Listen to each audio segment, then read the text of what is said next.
Ce show dédié pour la Refoua Shlema de Guy Abraham Ben Julia Bezat Hashem. La question de Evan.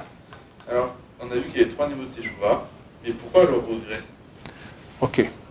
Alors, faire Teshuvah, c'est une opération qui est super nécessaire, surtout à notre époque. Elle se fait par 3 étapes. Ce n'est pas 3 niveaux de Teshuvah, parce qu'il y a des niveaux de Teshuvah aussi. Il y a Teshuvah par peur, Teshuvah par amour, d'accord? Teshuvah partiel, Teshuvah total. Toi, tu dis, dans la Teshuvah, pour faire Teshuvah, il faut 3 étapes. La première, c'est reconnaître qu'on a péché. Donc, on se lève si possible, on dit à Dieu, Dieu, j'ai péché. D'accord? J'ai fait ça et ça et ça. Il faut dire quel péché on a fait. D'où on apprend que Moshe Rabbeinu, quand il monte au mont Sinaï, et Bnei Israël font le veau d'or, après il descend, et après il va prier Hachem de pardonner. Et il dit à Hachem, ce peuple a fait un grand péché, Vasulahem Elohezav, ils ont fait des dieux d'or. Et il dit quel péché ils ont fait. Donc nous aussi, quand on fait le Teshuvah, on va dire, j'ai fait ci, j'ai fait ça, j'ai fait ça. Pour ça qu'à Yom Kippour, d'habitude ici en Israël, c'est à Shachrit, on lit le vidou de Rav Nissim Gaon. Rav Nissim Gaon, c'est un grand rabbin qui vit il y a plus de 1000 ans. Il a fait un vidou, un vidou des aveux, d'accord? Il fait une liste de péchés. Ça prend une demi-heure de la lire, si on veut le faire bien, d'accord? Tous les types de péchés possibles et imaginables. À part un truc qu'il n'a pas écrit, les affreux appareils, que ça n'existait pas à son époque, qu'il faut les jeter par-dessus bord, d'accord? Ou mettre un filtre super bien. Ça, il n'a pas pu le mettre, le pauvre, ça n'existait pas à son époque, c'est le pire des péchés qu'il y a aujourd'hui. Donc d'abord, il faut reconnaître. Ensuite, il faut regretter. Et après, il faut promettre à Hachem une promesse totale, irréversible, irréductible, inéluctable, etc., absolue, de plus jamais refaire ce péché. Si on a fait ça, le péché est effacé. C'est-à-dire, si on a fait teshuvah par crainte, on a peur de l'enfer, on a peur de Gog ou Magog, on a peur du fisc, on a peur de qu'est-ce que j'ai raté son permis de conduire, et on fait teshuvah, alors ça fait passer le péché qui a été fait de façon volontaire, tu sais que c'était interdit et néanmoins tu l'as fait, ça devient comme si tu l'as fait involontaire. Si tu fais teshuvah par amour, parce que tu aimes Hachem, tu aimes le peuple juif, tu aimes la vérité, tu comprends que tu as fait des bêtises, et tu reviens à cause de ça, tu te repentis à cause de cela, alors ça change le péché en mitzvah. Si tu as fait 1000 péchés, tu as 1000 mitzvot. Si tu as fait 10 000 péchés, 100 000 péchés, tu as 100 000 mitzvot. Et des belles mitzvot. Pourquoi? Parce que quand on fait un péché, on le fait gaiement, d'accord?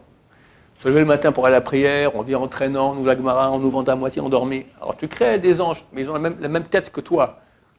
Complètement endormi, l'ange, d'accord? Par contre, tu vas maintenant, on va en boîte, et tu regardes la fille qui passe dans la rue, tout ça. C'est tout le corps qui participe. Ah, tu crées un ange du mal. Et c'est, comment on s'appelle? C'est pas Tarzan, Batman, qui est encore, Goldorak, je sais pas comment ils s'appellent maintenant les héros, d'accord? C'est ça les anges que tu as créés de mal. Maintenant, quand tu fais teshuvah, tu changes les anges de mal en anges de bien. Ce même Tarzan Goldorak, d'accord, il devient un ange de bien. Tu as fait un péché affreux, tu l'as fait de tout ton corps. Tu crées maintenant, quand tu fais teshuvah sincère par amour, tu crées maintenant un ange qui est comme était. Cet ange du mal devient un ange du bien, mais le même, beau, grand, fort. Donc, je pose la question, pourquoi est-ce qu'il faut regretter? Il faut comprendre que la teshuvah, c'est un truc complètement anormal. Quelqu'un, il a tué. Tué quelqu'un, chas v'shalom. Après, il vient à Dieu, Dieu, j'ai tué, je regrette, je ne ferai plus jamais. Bon, un vrai regret, en pleurs, un vrai, vraiment, il fait beaucoup. T'es bien gentil, mon cher ami, mais le type, il est mort. Regarde la veuve, les orphelins. Moi, je veux bien te pardonner, mais regarde les dégâts que tu as faits. Ce qui est fait est fait. On ne peut pas revenir en arrière. Le monde a été créé avec le temps. Dans le temps, tu as passé, présent, futur. Tu ne peux pas maintenant, dans le présent, revenir sur le passé, ça ne marche pas. Quelqu'un qui a fait l'adultère, Dieu ne plaise. D'accord? Cette femme devient interdite à son mari. C'est un enfant qui est né, c'est un mamzer, c'est un bâtard. C'est une réalité de mal qui est là. T'en fais quoi? C'est écrit que la teshuvah a été créée avant que le monde soit créé. La teshuvah, elle est avant le monde, ça veut dire qu'elle est avant le temps. Elle va au-dessus du temps. Hachem, quand on fait teshuvah, il va effacer le passé. Il n'y a pas eu d'assassinat, il n'y a pas eu d'adultère. Tout est annulé. C'est vrai que la femme restera interdite à son mari. C'est vrai que le type, il ne va pas ressusciter. C'est vrai que le bâtard qui est né de cette relation adultère, il reste un bâtard. Mais le type qui a fait cela, pour lui, c'est comme s'il n'a jamais fait. Ça fait une tchouva qui est vraiment totale. C'est pas normal. C'est pas normal. Parce que dans le monde, la réalité qui a été faite, elle est là. On ne peut pas être dans le passé. Dieu est si bon qu'il nous permet d'être dans le passé. Mais grâce à quoi? Au regret. Quand tu fais un regret et tu aurais tellement voulu que cette chose n'ait pas eu lieu, alors Dieu prend ce désir-là et le rend réel. Ça n'a pas eu lieu. Ce qui s'est passé, on le déracine. C'est un des grands cadeaux d'Hachem qui a fait dans ce monde-là qu'on puisse faire tchouva. Parce qu'Hachem savait que l'homme ferait des péchés. On a écrit la tchouva. Il faudrait qu'elle crée avant le monde. Parce qu'elle est au-dessus du monde et permet de réparer. Mais la condition sine qua non, c'est le regret. S'il n'y a pas de regret, quelqu'un il va dire « j'ai péché, je regrette et je ne ferai plus jamais ». Le premier il a dit « c'est bon, je ne ferai plus jamais », on va dire qu'il le prend sincèrement, il le dit, d'accord? Il le croit et c'est vraiment total, absolument irréductible comme j'ai dit auparavant. Mais il n'a pas regretté. Il n'a pas regretté. Ça manque. Et plus le regret est grand, plus la tchouva elle est grande. Comme écrit le Rabbeinu Yonah, c'est comme un habit. À l'époque, ils n'avaient pas les poudres, les savons qu'ils ont aujourd'hui qui te rendent l'habit sale tout propre. Il avait, plus on l'avait, plus l'habit sortait propre. Il dit, tchouva, c'est comme ça. Plus tu vas regretter, plus tu fais tchouva, plus tu rends ton âme propre. Il y avait un grand rabbin, Rav Hai Gaon, peut-être il y a 1100 ans, 1100 ans, 1200 ans, il faisait tchouva tous les jours. Parce qu'aujourd'hui il était plus haut, donc la tchouva d'hier était insuffisante par rapport à ce qui est devenu aujourd'hui. Donc c'est presque infini. Bon, ce n'est pas des degrés pour nous, d'accord? Et pour te dire qu'en fonction de la qualité, de la quantité du regret, comme ça sera le nettoyage du péché. Oui. Est-ce que quand on fait, par exemple, vous avez dit le meurtre, est-ce que quand il va faire tchouva et qu'il va se faire pardonner de ce meurtre, est-ce que là-haut on ne le jugera plus là-dessus? Terminé, quelqu'un, regarde, il y a un midrash. La source au midrash, on me donne souvent, c'est un livre qui s'appelle Rav Pe'alim, qui a été écrit par le fils de Gaon de Vilna, Rabbi Avraham ben Eliyahu de Vilna. Et là-bas, à l'introduction de son livre, il cite un midrash qui était Yoshua bin Nun, Josué, le seul homme de l'histoire qui a pu succéder à Moshe. Moshe, Isha Elohim, l'homme de Dieu, phénoménal. Il monte 3 fois 40 jours au Mont Sinaï sans manger, sans boire. Tous les 40 jours, il fait un petit arrêt, il mange un peu, il repart de nouveau 40 jours, de nouveau un peu. Qui peut tenir comme ça? Il y a une question, et hop, l'appel, Dieu lui répond. Peu quand tous les prophètes qu'il n'y a jamais eu. Qui peut succéder à un type pareil? Pas ses enfants, pas Aaron, pas des familles illustres, de grands sages d'Israël. Un nul. Il s'appelle Josué. C'est quoi son histoire? Josué est un des enfants, il s'appelle Bin Nun. Yoshua Bin Nun. Nun signifie en araméen poisson. Josué est le fils du poisson. Comment il est fils du poisson? Alors le Midrash dit que c'est un des enfants juifs qui a été jeté au Nil par les Égyptiens. Il a été repêché par les Égyptiens. Et il a été éduqué en tant qu'Égyptien, il ne sait même pas qu'il est juif. Il était beau, grand et fort. Et un beau jour, il a besoin de quelqu'un qui travaille à la prison. Il rentre là-bas. Après, besoin de la prison, enfin de monter, il nous faut maintenant un talian, comment on dit ça, celui qui pend les gens, un bourreau. Et vu qu'il était beau, grand et fort, il est venu le bourreau. Et il a pendu des milliers de juifs dans son propre père. Eichmann. Eichmann, comment? Eichmann en français, Eichmann en allemand. Il a tué son propre père. À l'époque, le bourreau pouvait aller coucher avec la femme du type qu'il a tué pour la consoler. Donc il vient consoler Madame Nun.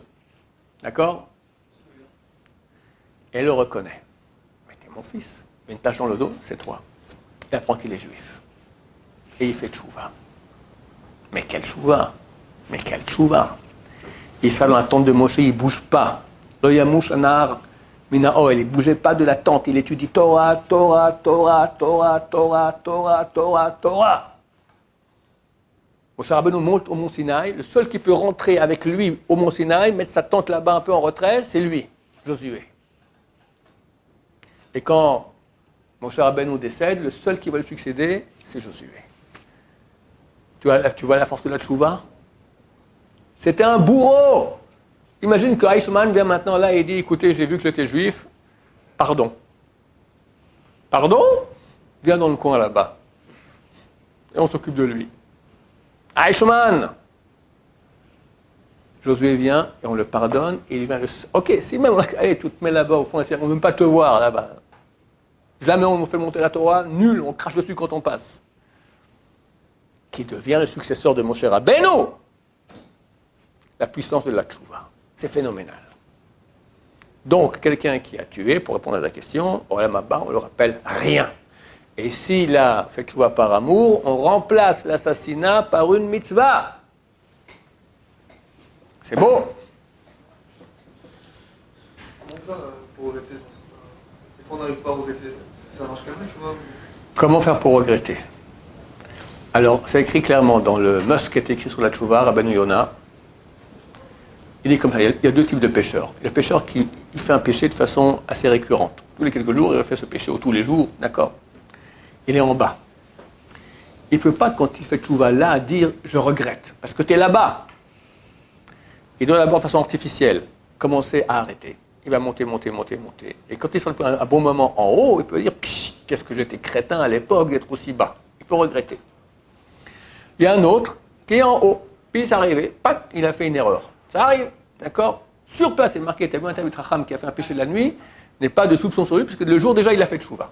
C'est un type sérieux, c'est un type, il travaille, il sert Dieu, il est bien, il a fait l'erreur, ça arrive. On est des êtres humains, d'accord? Mais tout de suite, il regrette. Vu que son niveau, il est haut, le bas est inhabituel, donc il peut regretter. Pour regretter, il faut que la situation du péché qu'on a fait, elle est désormais inhabituelle chez nous. Ou parce qu'on a un standing haut, ou parce qu'on a monté notre niveau. Alors quelqu'un qui est en bas et qui veut faire tchouva maintenant, regretter, il ne pourra pas regretter. D'abord, il doit monter, monter, monter, monter. Quand il est arrivé là-haut, il dira, mais qu'est-ce que j'étais crétin de faire une chose pareille. Cette tchouva, elle a marché quand même. C'est un début, regarde. La tchouva, ce n'est pas noir ou blanc. Il y a le niveau le plus bas, et on monte, on monte, on monte, on monte, on monte, on monte, on monte, on monte, on monte. D'accord? Bilam Aracha. Bilam, le plus grand prophète des Goïms. Il va pour maudire Am Israël et ses malédictions se réalisaient. Un ange se dévoile et tue son ânesse. Il lui dit, j'aurais dû te tuer à toi. Et il dit, Khatati, j'ai péché. Alors on ne le tue pas. Il reprend une ânesse et il part pour continuer à aller maudire le peuple d'Israël. Il a fait tchouva, rien. Ni regret, ni promesse. Il continue la mauvaise voie. Mais il a dit, Khatati, j'ai péché. Rien que ça, déjà, ça a sauvé de la mort. Donc la tchouva, même minimale, elle sert déjà à quelque chose. Faire une tchouva totale, c'est très très difficile. Alors ok, Dieu comprend. On n'est pas des anges, des crêpes, comme je dis. Tu étais comme ça, tu deviens quelqu'un d'autre que tu es ça, tiens, c'est sympa, tu as changé entre hier et aujourd'hui. C'est normal, mais on doit avancer. Avancer, on a toute une vie pour cela. Maintenant, il ne reste plus beaucoup de temps, ma chère, il arrive. Mais chaque tchouva est valable. Chaque tchouva est valable. Le prophète Yonah, il est envoyé par Dieu aller prophétiser à la ville de Ninive, 120 000 habitants, que Dieu va détruire la ville dans 40 jours.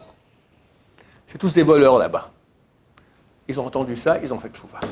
C'est marqué, ils ont rendu les choses volées qu'ils avaient dans leurs mains. Les sages d'Israël ont précisé, dans leurs mains, oui, mais s'il y avait la maison, dans le coffre, ils n'ont jamais rendu. Ah oui, tu as raison, tiens, je te rends. Ok, t'es gentil, tu m'as rendu 10 euros, mais tu as 100 000 euros qui sont dans le coffre, ça, tu n'as pas rendu. Et grâce à ça, Dieu n'a pas détruit Ninive.